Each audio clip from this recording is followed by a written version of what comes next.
Hi, I'm Joe Parcell. Welcome to this episode of Take One for Ag.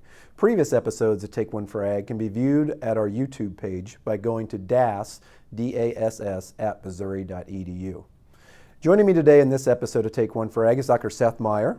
He's Associate Director of the Food and Agricultural Policy Research Institute at the University of Missouri. Seth's joining us here not even a month yet, I think, into the job. Congratulations. Welcome to FAPRI and the University of Missouri. Been chair of the World Outlook Board for a number of years, and we're happy to have you here, Seth. So today I want to visit with you. FAPRI just wrapped up its August update to its April baseline, kind of that mid-season check of how well that April baseline is. And I want to talk to you a little bit about the demand side of things, a little bit of uncertainty out there. So let's dive right in. So a couple big issues out there, tariffs, trade war, ASF, African swine fever. Give me some insights. Yeah, so I think that this is we do this this mid-year baseline, and I think this is one of those years where it's absolutely essential to do a mid-year baseline.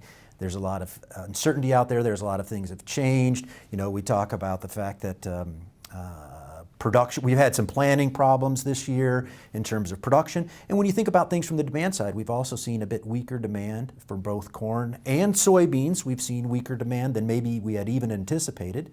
On the soybean side, it's that combination of trade friction with China along with ASF in that market, the uncertainty surrounding ASF, and the Chinese are simply taking less beans in imports than they would have in previous years. And not just from us, just in general, the Chinese are taking less soybeans.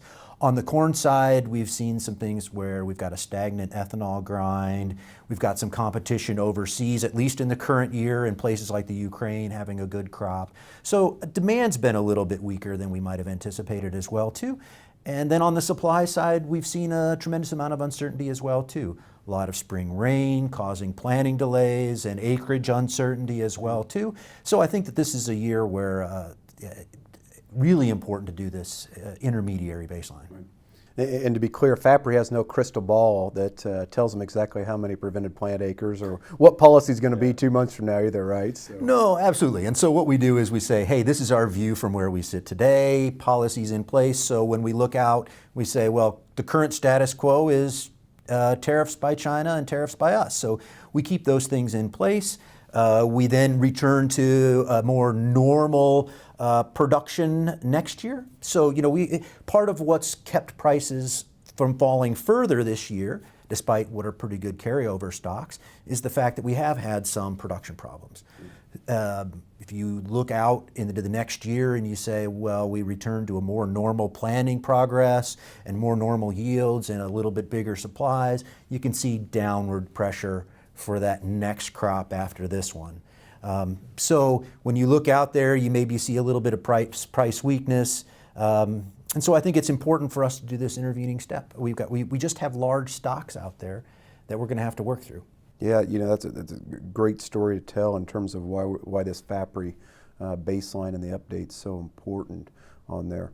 So I want to touch a little bit more on these prices. So I just want to make sure I want to summarize here. Short term, it looks like we're going to have a little bit of price strength there, followed by maybe some price decline as we turn back to normal.